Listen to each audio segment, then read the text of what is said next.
You're either excited about ideas or you're not. And if you are excited, I feel that the classics, a lot of the classic writers, Shakespeare included, really help us think about big ideas.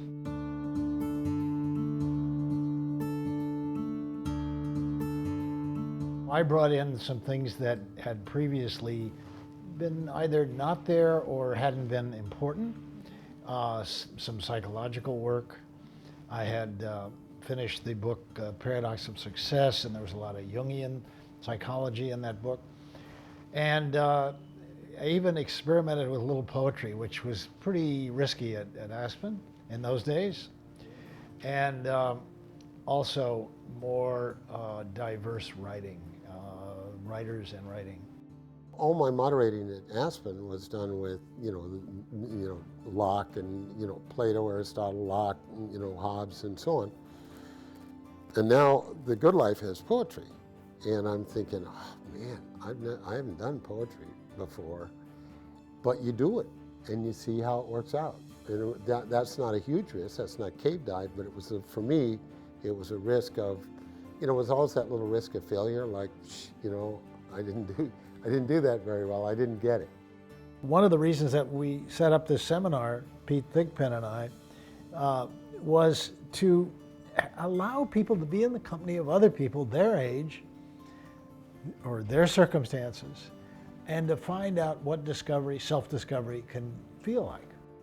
Every time you've got 17, 18, 19 variables around the table, that the readings are so endless in their complexity that every time somebody sees something new. And I've done it hundreds of times, and I learn something every time. If I meet you in a room full of people, and we've both been through some common intellectual, let's call them adventures, we've been challenged. The likelihood of our friendship starting at a slightly more interesting and deeper place is pretty high. And you start to also ask each other, what was your experience with that poem? Or how did Death of a Salesman affect you? And so you can get rather personal around the material without any real fear of being exposed. Reading alone is like drinking alone. People come into the seminars, either the Aspen Seminar or the Good Life Seminar, and they may know each other, they may not. As often as not, they don't.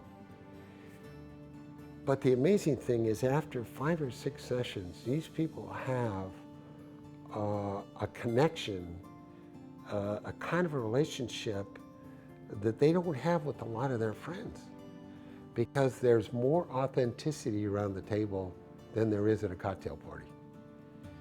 And that people, once they start trusting, okay, because it doesn't happen right away. It doesn't happen like, oh shit, I'm going to bare my soul, I'm going to tell you everything I know, But once you get into these readings are a bit of a blind for people really talking about their own feelings, because what they're doing is they're saying what the reading means to them. If people are really happy with their situation, their life situation, this would probably be an enrichment. This would be something that would broaden their thinking, would deepen their feelings. That would be great, and I think a lot of people have expressed that that's what's happened. But if you come into the seminar and you're already thinking about changes or thinking about how you want to run your life or new challenges, I'm hoping the seminar, and especially the seminarians who are around the table, help you do that. They say, oh my God, I read that in college and I never got that out of it. And then all of a sudden, all this stuff starts to unfold, and they get so touched by it. Some of them go back and quit their jobs. Some of them say, now I remember what I thought was important. All right?